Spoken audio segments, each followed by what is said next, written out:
Saya ingin masyarakat itu mengerti bahwa akar masalah Republik Indonesia adalah korupsi dan kemunafikan. Ini bukan beyond, ini ada tangan yang berkuasa ikut main kalau menurut saya gitu loh di Republik ini. Itu mungkin ada kesalahan kebijakan di situ yang mesti diperbaiki. Nanti kalau kita diperintahkan, kita taruh petugas dari kami, petugas bea cukai saya udah siap. Kalau imigrasi mesti ngomong bisa dengan Pak Simi dan menterinya. Pak tapi saya nggak tahu, saya kan baru masuk. Saya pikir dulu sih ada treatment khusus di mana mereka bisa langsung masuk sana. Cuma saya nggak ngerti kenapa nggak ada imigrasi ya sama bea cukai. Itu mungkin ada kesalahan kebijakan di situ yang mesti diperbaiki. Pak, soal pengaduan pengusaha yang ke Satgas Percepatan itu mekanismenya seperti apa? Yang pakai Satgas betul. Oh, pengaduannya seperti mekanisme. Kan nanti hari Senin akan diumumkan mekanisme seperti apa, cara ngadunya seperti apa, persyaratan seperti apa. Nanti kan kita pilih yang mana yang kita bisa bereskan lebih cepat. Minggu depannya saya mulai sidang dengan para yang ngadu tadi. Nanti kita akan panggil yang ngadu siapa, yang diadukan siapa, atau ada pemerintahnya. Kalau di pemerintah kan kementerian yang mana yang menghambat program mereka, kan kita bereskan nanti seperti itu. Atau kalau bisnis to bisnis juga sering kan, bisnis satu berantem dengan bisnis yang lain juga sering kita damaikan di situ, juga kita beresin di situ. Yang penting investasinya harus berjalan dengan baik. Nanti kalau di situ nanti ada peraturan yang mengganggu, nanti kita perbaiki dengan lewat Pokja 3-nya, Satgas 3-nya ya.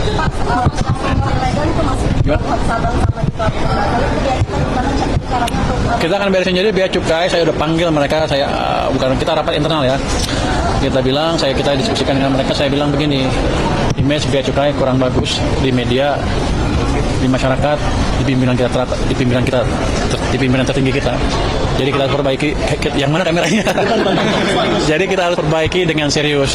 Saya bilang dengan mereka, saya sudah minta waktu ke Presiden 1 tahun untuk nggak diganggu dulu.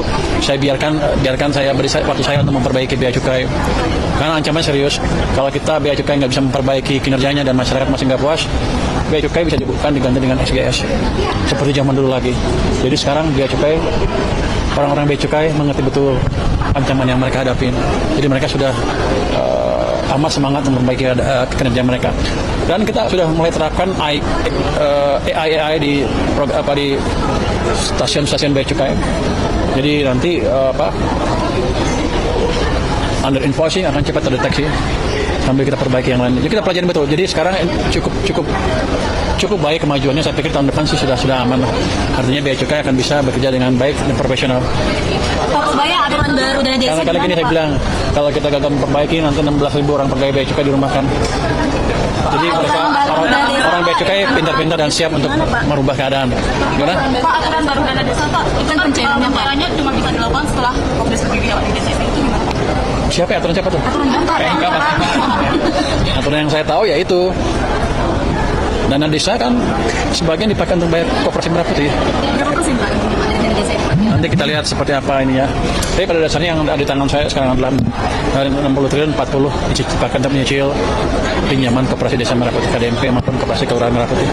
Oke teman-teman, kembali lagi bersama dengan saya di channel ini. Salam NKRI harga mati.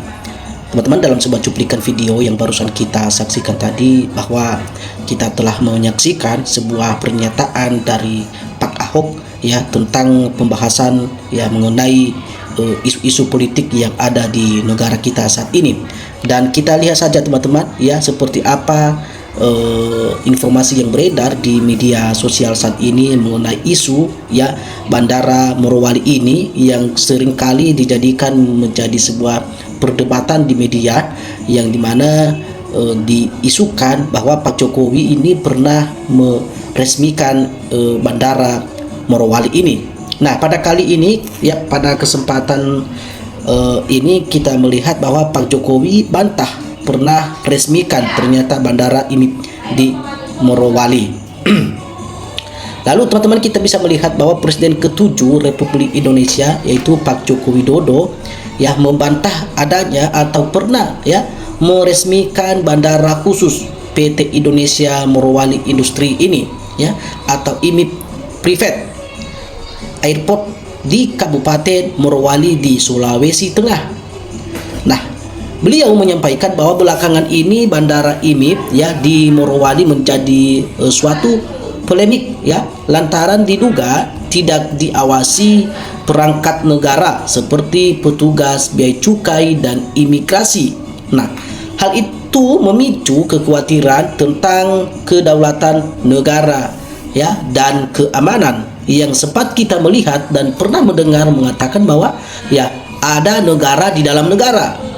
Nah, kita lihat bahwa Pak Jokowi tidak pernah ya meresmikan Bandara IMIP ini yang ada di Morowali. Ya, tidak pernah dia meresmikan kata Pak Jokowi, ya. Lalu menurut beliau, bandara yang pernah dia resmikan ya dan juga berada di Morowali adalah Bandara Maleo. Namun Jokowi mengaku lupa kapan ya persisnya ia meresmikan bandara tersebut. Ya. Lalu dilanjutkan lagi bahwa seingat beliau ya, beliau meresmikan adalah Bandara Maleo yang ada juga di tempat yang sama di Morowali, dan itu yang membangun pemerintah ya. Itu tahun berapa ya Bandara Maleo itu dibangun, dia sudah lupa teman-teman ya. Lalu Pak Jokowi menyampaikan bahwa Bandara IMIP ini di Kabupaten Morowali adalah milik swasta.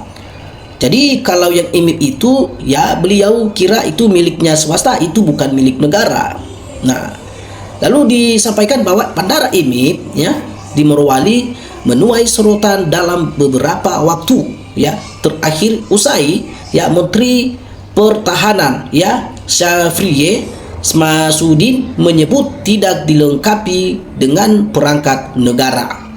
Lalu ia menyebut juga teman-teman bahwa ya keberadaan bandara tanpa kehadiran ya negara sebagai anomali yang dapat membuat ya kedaulatan ekonomi Indonesia rawan. Lalu ini dikhawatirkan terjadi adanya nanti ya kekeliruan ke depan ya kalau ini tidak diawasi ya berdasarkan keamanan negara. Dan ini merupakan hal yang anomali ya di dalam negara kesatuan Republik Indonesia yang kita harus ya tegakkan regulasi.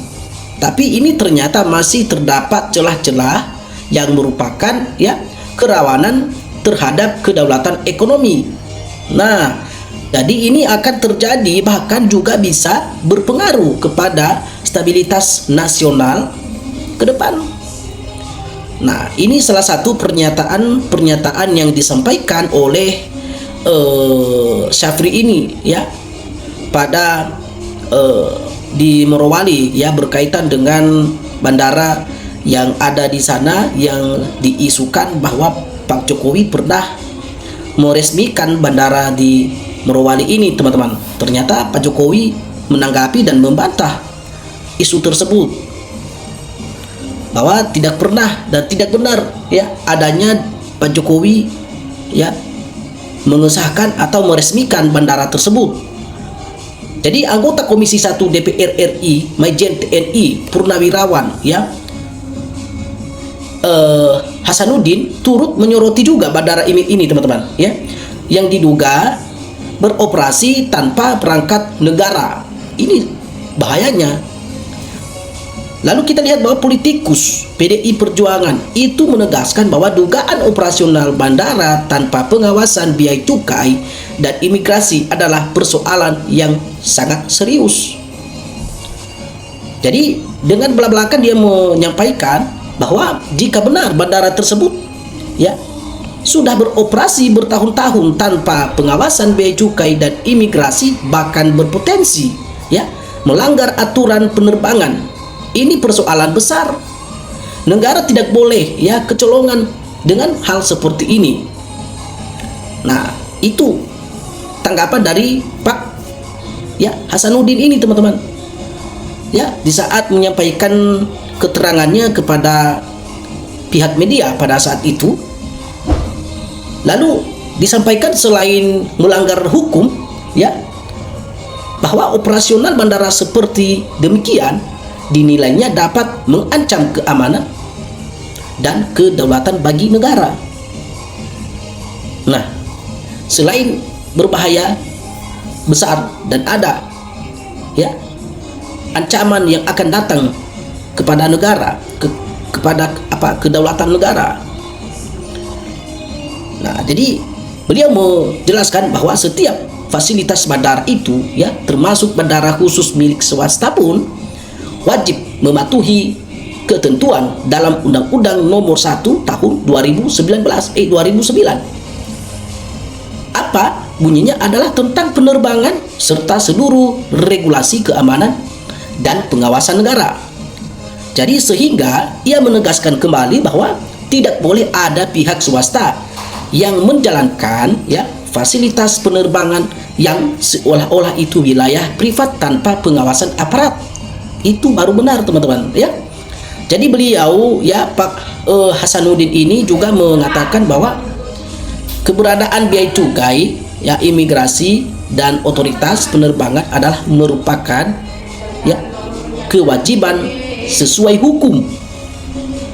Nah, itu pentingnya teman-teman kita melihat pernyataan beliau bahwa setiap pergerakan manusia dan barang lewat udara harus tercatat dan itu diawasi dan dikendalikan oleh negara. Kalau tidak, ini akan membuka celah masuknya berbagai ancaman ya, penyeludupan lalu lintas tanpa ya kontrol sampai potensi ancaman keamanan nasional bagi negara. Jadi ini teman-teman jelas ya bahwa ada dua pernyataan tadi yang kita perhatikan dalam hal ini. Pernyataan Pak Jokowi yang mengatakan membantah ya tidak pernah adanya meresmikan bandara IMIP ini yang ada di Morowali ya, dan kedua ya beliau tadi menyampaikan atas nama ya Pak, kita lihat siapa namanya ini ya, Hasanuddin mengatakan kalau ini ada bandara swasta tidak dilibatkan aparat negara. Jangan seolah-olah ini milik swasta tapi aparat negara tidak dilibatkan. Ini bahaya dan ancaman besar bagi nasional. Jadi teman-teman, bagi Anda yang ingin memberikan tanggapan ya silakan teman-teman tinggalkan komentar Anda di dalam video ini. Salam perubahan.